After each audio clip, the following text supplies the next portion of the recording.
Olá, bom dia. A manutenção de estoque dos bancos de sangue em todo o país é uma luta diária. Na verdade, é uma corrida diária atrás de doadores. E isso se reflete em todos os estados e o Maranhão, claro, está dentro dessa mesma estatística.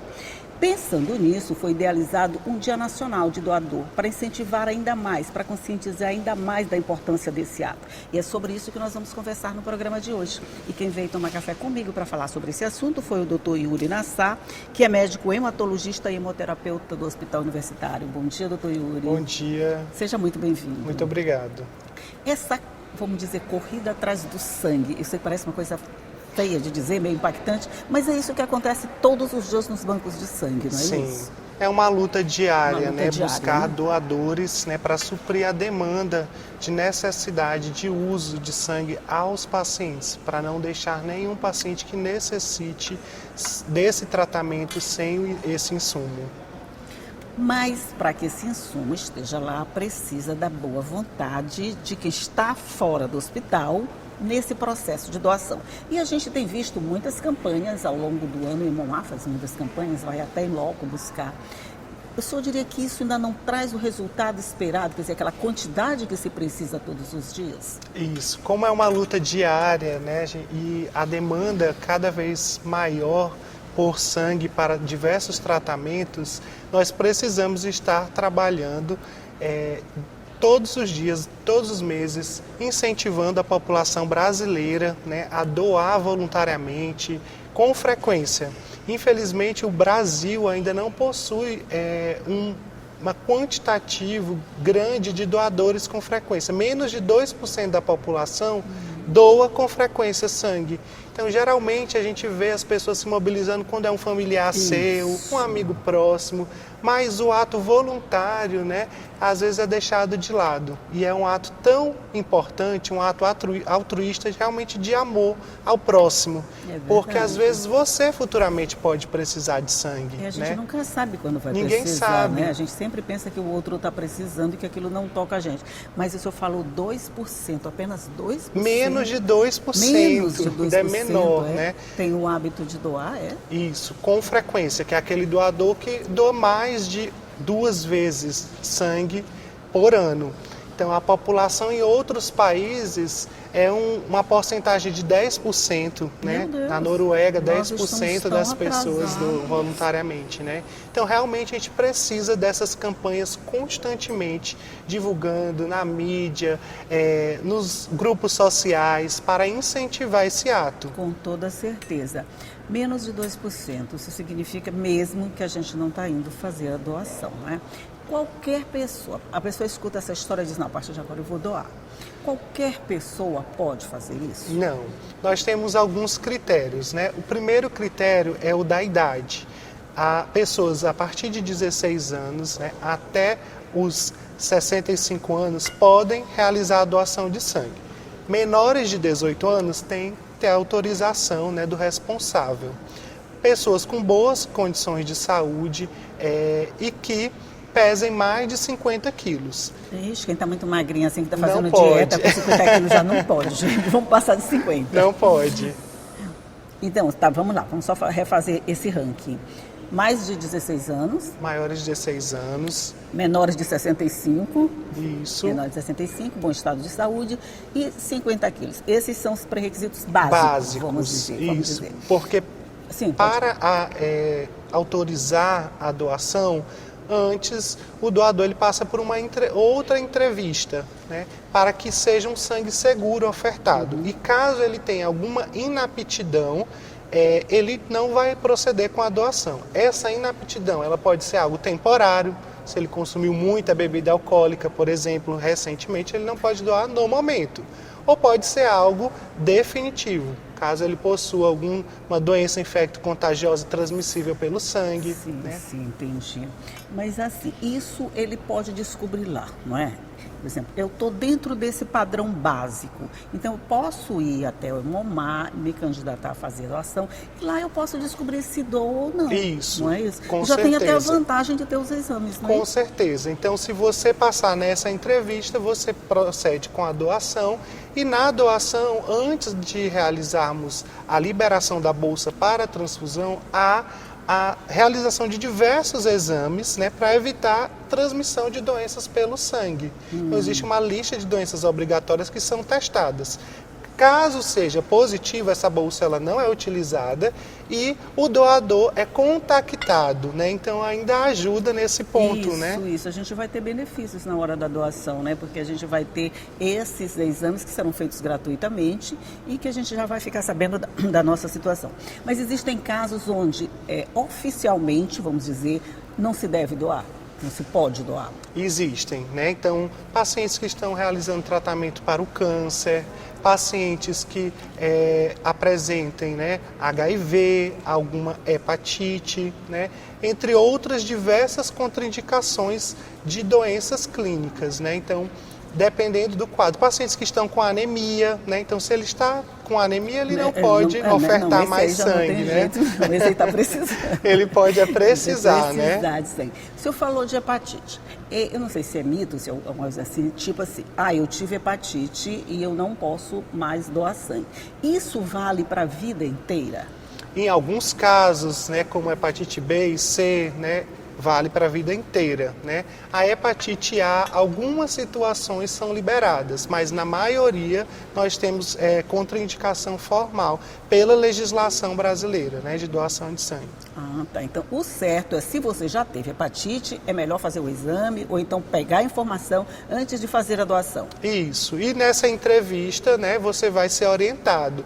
Caso você não esteja apto no momento ou a vida toda, porque você não está apto naquele momento para proceder com o ato da doação de sangue. Eu tinha muita dúvida sobre hepatite, porque, por exemplo, como eu já tive hepatite, a minha mãe sempre falou, você não pode doar sangue porque já teve hepatite. Eu queria saber quais são os critérios para essa não doação para pessoas que já tiveram hepatite. Então, nesse caso, só a A que, entre aspas, está liberado. Para algumas situações, Para né? algumas situações. Ele está lá, entre aspas, mas ele precisa daquela análise na hora da doação. Sim. Mas isso ele vai saber lá também. Ótimo. Qual é, assim, vamos falar agora dentro do hospital, qual é o maior problema de vocês com essa falta de sangue no hospital? Olha, é um trabalho diário, né? O médico hemoterapeuta, né? Ele é o responsável por gerir toda essa parte dos bancos de sangue, das agências transfusionais dos hospitais, né? Então, todo o processo de sangue, ele necessita desse profissional, que tem todo ao lado uma equipe, né, de enfermeiros especializados, assistentes sociais, técnicos de enfermagem, técnicos de análises clínicas, para proceder com esse ato transfusional. E é um trabalho que a gente vai realizar vendo os estoques e os pacientes, sempre priorizando as urgências e emergências, né? Vendo aqueles pacientes, olha, esse paciente ele não tem indicação de realizar essa bolsa que o outro médico solicitou. Ele poderia estar fazendo, por exemplo, um ferro endovenoso, que tem menos riscos e ainda é mais barato, né? Então, sempre a gente tem que analisar cada bolsa para que o nosso paciente ele receba sangue apenas quando realmente ele está necessitando e não de maneira liberal, né?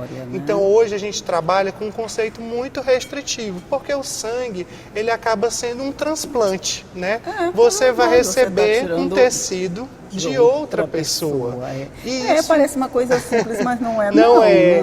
E isso tem riscos. E aí um dos trabalhos nosso do médico hemoterapeuta dentro dos hospitais é conscientizar a equipe de saúde que o sangue ele salva muitas vidas, muitos pacientes necessitam, mas ele também tem riscos. Então nós só vamos liberar ou indicar caso aquele procedimento seja realmente muito bem indicado. E isso o paciente ele necessita ser informado dos riscos, inclusive assinar um termo que ele consente com aquele procedimento, né? É tipo um transplante mesmo, né? Mas se você pensa bem, é um transplante, alguma coisa que saiu de uma outra pessoa e que vai ficar no teu corpo, né? Então, é um transplante mesmo. Vamos já falar sobre isso. Vamos só fazer um intervalinho aqui nessa nossa conversa para tomar um cafezinho e a gente volta já para continuar conversando. Um minutinho só e eu volto já.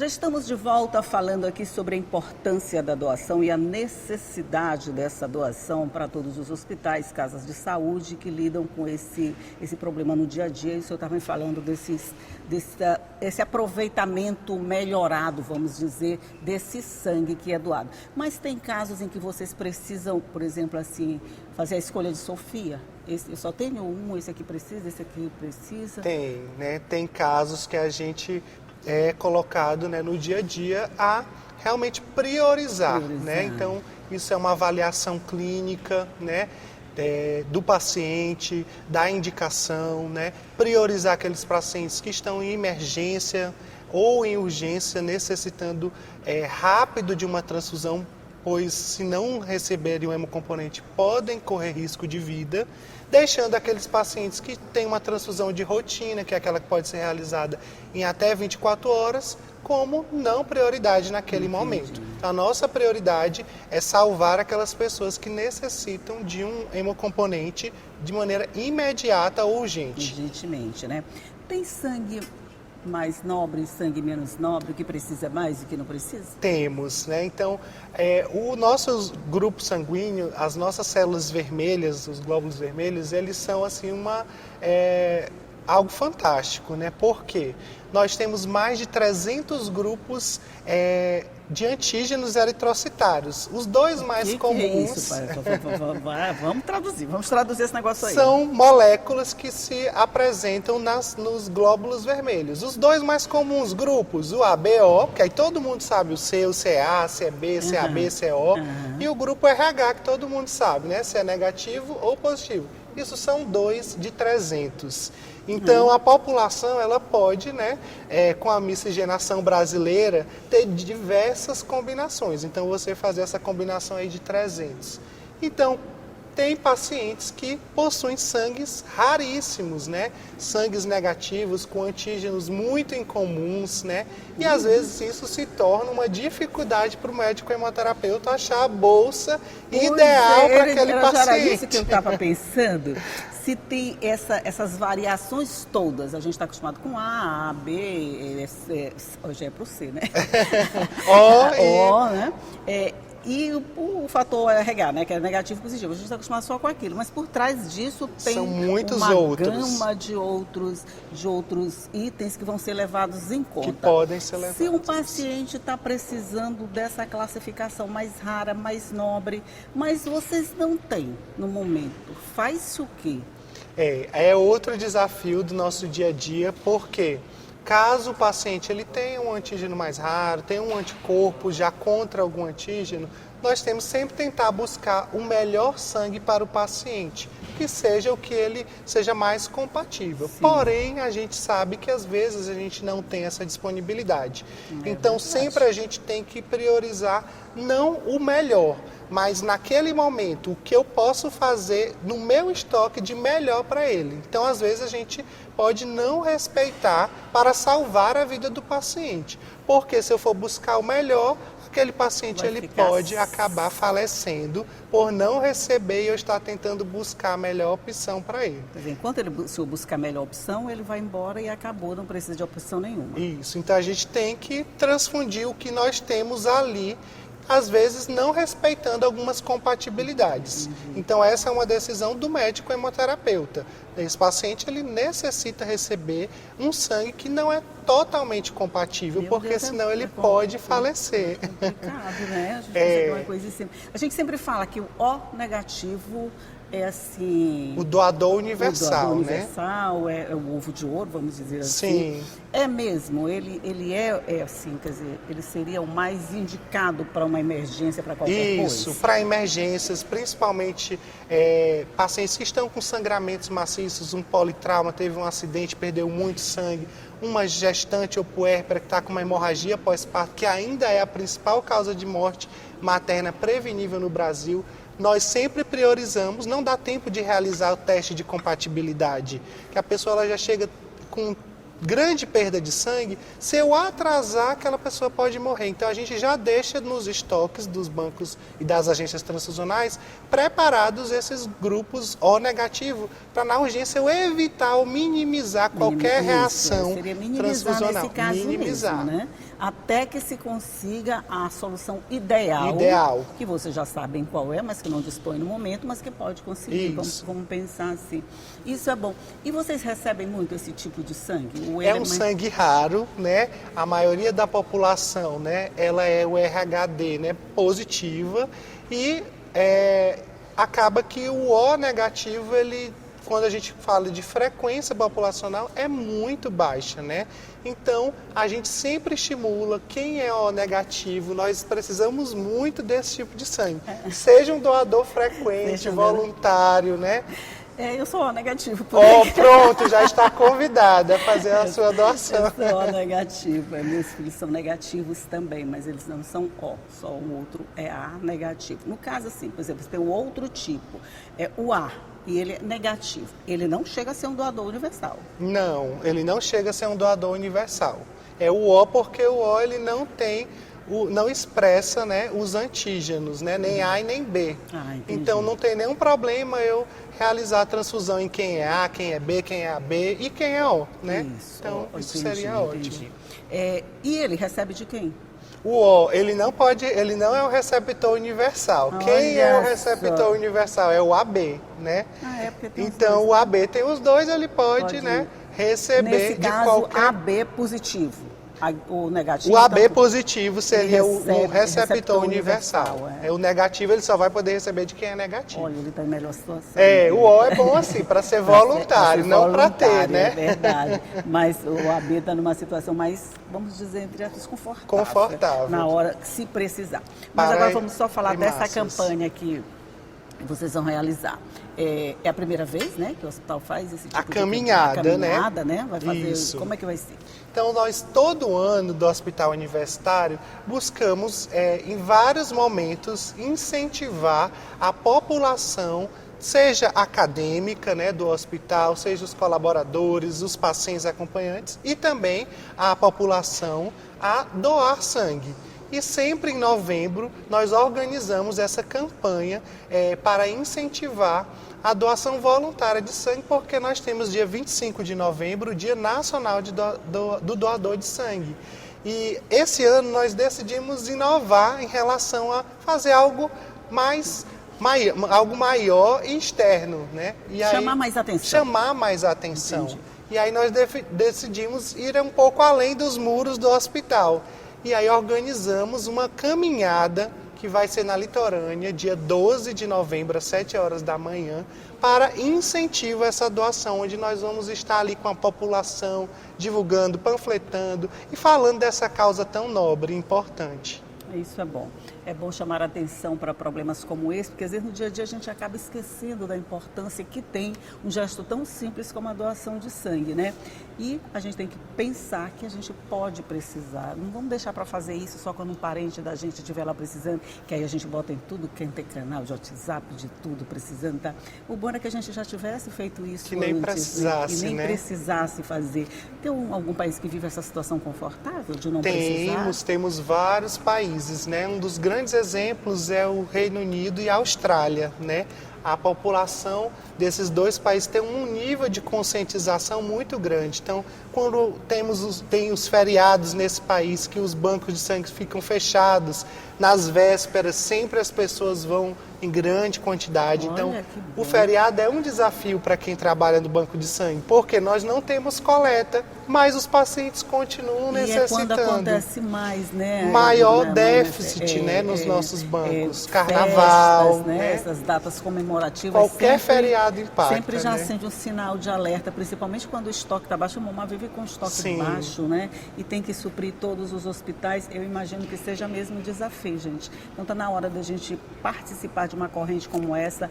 Não faz mal, não vai diminuir seu sangue. Tem aquela história, meu sangue vai afinar. Não, né? O sangue ele se renova muito rápido, né? Então não tem nenhum impacto, é de baixo risco, nem o risco de você se contaminar, nem o risco de você ter algum problema, né? Então os riscos são muito baixos. Ao contrário, tem benefícios em Muitos fazer benefícios. os exames lá na hora, né, de saber como é que está a sua qualidade de vida. Então vamos aproveitar. Tem um feriado que vem aí, tem um final de semana prolongado, a gente tem tempo de ir até o Hemomar. Todo mundo sabe onde funciona o Hemomar, ali na Jordoa, não é isso? Isso, na Ali Jordoa. na Jordoa. E vem o dia 12 aí, a gente participa também. É uma chamada, é uma conscientização, mas é um processo que a gente deve internalizar e praticar ele 2 vezes por ano, pelo menos. Não, você pode ter até mais, né? De 3 em 3 de 4, né?